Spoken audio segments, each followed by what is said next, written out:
कलयुग के भावी चरित्र, कल की अवतार तथा कलयुग की समाप्ति का वर्णन। भगवान नारायण कहते हैं, कलयुग में 5000 वर्षों तक भारतवर्ष में रहकर सरस्वती, गंगा और लक्ष्मी ये तीनों देवियां सरित रूप का परित्याग करके वैकुंठ में चली जाएंगी। काशी तथा वृंदावन के अतिरिक्त अन्य प्रायः सभी तीर्थ भगवान श्री हरि की आज्ञा से उन देवियों के साथ वैकुंठ चले जाएंगे। शालग्राम श्री हरि की मूर्ति पुरुषोत्तम भगवान जगन्नाथ कलि के 10,000 वर्ष व्यतीत होने पर भारतवर्ष को छोड़कर अपने धाम को पधारेंगे। इनके साथ ही साधु, पुराण, शंख, श्राद्ध, तर्पण तथा वेदोक्त कर्म भी भारतवर्ष से उठ जाएंगे। देव पूजा, देव नाम, देवताओं के गुण का कीर्तन, वेद, शास्त्र, पुराण, संत, सत्य, धर्म, ग्राम देवता, व्रत, तप और उपवास ये सब भी उनके साथ ही इस भारत से चले जाएंगे। अर्थात इनमें लोगों की श्रद्धा नहीं रह जाएगी। प्रायः सभी लोग मद्य और मांस का सेवन करेंगे। झूठ और कपट से किसी को घृणा ना होगी। उपर्युक्त देवी एवं देवताओं के भारतवर्ष छोड़ देने के पश्चात शठ, क्रूर, दंभिक, अत्यंत अहंकारी, चोर, हिंसक ये सब संसार में फैल जाएंगे। परस्पर मैत्री का अभाव होगा।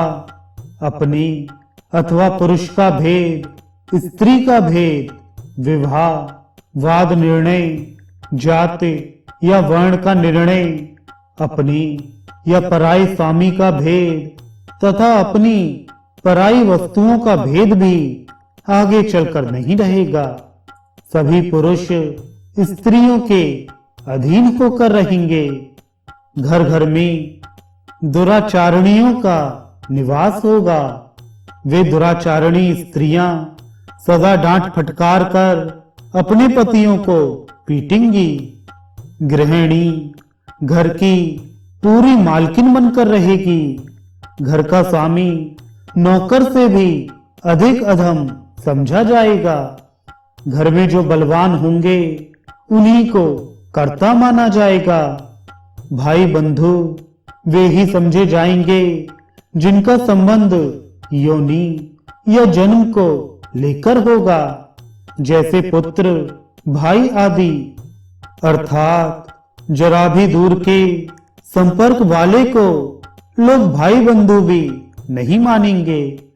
विद्या अध्ययन से संबंध रखने वाले गुरु, भाई आदि के साथ कोई बात भी नहीं करेगा। पुरुष अपने ही परिवार के लोगों से अन्य अपरिचित व्यक्तियों की भांति व्यवहार करेंगे। ब्राह्मण, क्षत्रिय, वैश्य और शूद्र चारों वर्ण अपनी जाति के आचार विचार को छोड़ देंगे। संध्या वंदन और यज्ञोपवीत आदि संस्कार तो प्रायः बंद ही हो जाएंगे। चारों ही वर्ण मिलेच्छ के समान आचरण करेंगे। प्रायः सभी लोग अपने शास्त्रों को छोड़कर मिलेच्छ शास्त्र पढ़ेंगे। ब्राह्मण, क्षत्रिय, वैश्य और शूद्र चारों वर्णों के लोग सेवावृत्ति से जीविका चलाएंगे। संपूर्ण प्राणियों में सत्य का अभाव हो जाएगा। जमीन पर धान्य नहीं उपजेंगे।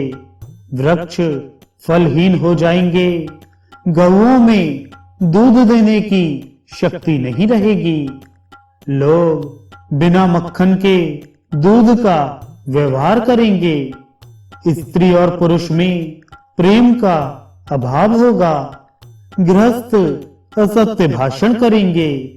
राजाओं का तेज अस्तित्व समाप्त हो जाएगा। प्रजा भयानक करके भारों से अत्यंत कष्ट पाएगी। चारों वर्णों में धर्म और पुण्य का नितांत अभाव हो जाएगा। लाखों में कोई एक भी पुण्यवान ना हो सकेगा। बुरी बातें और बुरे शब्दों का ही व्यवहार होगा। जंगलों में रहने वाले लोग भी कर के भार से कष्ट भोगेंगे।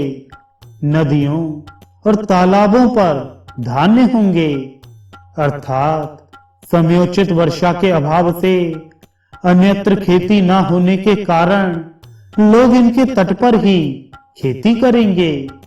कलयुग में संभ्रांत कुल के पुरुषों की अवनति होगी। नारद कली के मनुष्य अश्लील भाषी, धूर्त, शठ और असत्यवादी होंगे। भली भांति जोते बोए हुए खेत भी धान्य देने में असमर्थ रहेंगे। नीच वर्ण वाले धनी होने के कारण श्रेष्ठ माने जाएंगे। देव भक्तों में नास्तिकता आ जाएगी। नगर निवासी हिंसक, निर्दयी तथा मनुष्य घाती होंगे। कली में प्रायः स्त्री और पुरुष, रोगी, थोड़े उम्र वाले और युवावस्था से रहित होंगे। 16 वर्ष में ही उनके सिर के बाल पक जाएंगे। 20 वर्ष में उन्हें बुढ़ापा घेर लेगा। कलयुग में भगवत नाम बेचा जाएगा। मिथ्या दान होगा। मनुष्य अपनी कीर्ति बढ़ाने के लिए दान देकर स्वयं पुनः उसे वापस ले लेंगे। देवव्रती, ब्राह्मण व्रती अथवा गुरुकुल व्रती, चाहे वह अपनी दी हुई हो अथवा दूसरे की, कली के मानव उसे छीन लेंगे। कलयुग में मनुष्य को अगम्य गमन में कोई हिचक ना रहेगी। कलयुग में स्त्रियों और पतियों का निर्णय नहीं हो सकेगा, अर्थात सभी स्त्री पुरुषों में अवैध व्यवहार होंगे। प्रजा किन्हीं ग्रामों और धनों पर अपना पूर्ण अधिकार नहीं प्राप्त कर सकेगी। प्रायः सब लोग अप्रिय वचन बोलेंगे। सभी चोर और लंपट होंगे। सभी एक दूसरे की हिंसा करने वाले एवं नरघाती होंगे। ब्राह्मण, क्षत्रिय और वैश्य सबके वंशजों में पाप प्रवेश कर जाएगा। सभी लोग लाख, लोहा, रस और नमक का व्यापार करेंगे। पंचयज्ञ करने में द्विजों की प्रवृत्ति ना होगी। यज्ञोपवीत पहनना उनके लिए भार हो जाएगा। वे संध्या वंदन और शौच से विहीन रहेंगे। पुंसचली, सूद से जीविका चलाने वाली तथा कुटनी स्त्री रजस्वला रहती हुई भी ब्राह्मणों के घर भोजन बनाएगी। अन्नों में, स्त्रियों में और आश्रमवासी मनुष्यों में कोई नियम नहीं रहेगा। घोर कलयुग में प्रायः सभी म्लेच्छ हो जाएंगे। इस प्रकार जब सम्यक प्रकार से कलयुग आ जाएगा, तब सारी पृथ्वी म्लेच्छों से भर जाएगी। तब विष्णु यशा नामक ब्राह्मण के घर उनके पुत्र रूप से भगवान कल्कि प्रकट होंगे। सुप्रसिद्ध पराक्रमी ये कल के भगवान नारायण के अंश हैं। ये एक बहुत ऊंचे घोड़े पर चढ़कर अपनी विशाल तलवार से म्लेच्छों का विनाश करेंगे और 3 रात में ही पृथ्वी को म्लेच्छ शून्य कर देंगे। यूं वसुधा को म्लेच्छ रहित करके वे स्वयं अंतर्धान हो जाएंगे। तब एक बार पृथ्वी पर अराजकता फैल जाएगी। डाकू सर्वत्र लूटपाट मचाने लगेंगे। तदनंतर मोटी धार से असीम जल बरसने लगेगा। लगातार 6 दिन रात वर्षा होगी। पृथ्वी पर सर्वत्र जल ही जल दिखाई पड़ेगा। पृथ्वी प्राणी वृक्ष ग्रह से शून्य हो जाएगी। मुनि, इसके बाद 12 सूर्य एक साथ उदय होंगे, जिनके प्रचंड तेज से पृथ्वी सूख जाएगी। यूं होने पर दुर्धर्ष कलयुग समाप्त हो जाएगा। तब तप और सत्य से संपन्न धर्म का पूर्ण रूप से प्राकट्य होगा। उस समय तपस्वियों, धर्मात्माओं और वेदज्ञ ब्राह्मणों से पुनः पृथ्वी शोभा पाएगी। घर घर में स्त्रियां पतिव्रता और धर्मात्मा होंगी। धर्म प्राण न्यायपरायण क्षत्रियों के हाथ में राज्य का प्रबंध होगा। वे सभी ब्राह्मणों के भक्त, मनस्वी, तपस्वी, प्रतापी, धर्मात्मा और पुण्य कर्म के प्रेमी होंगे। वैश्य व्यापार में तत्पर रहेंगे।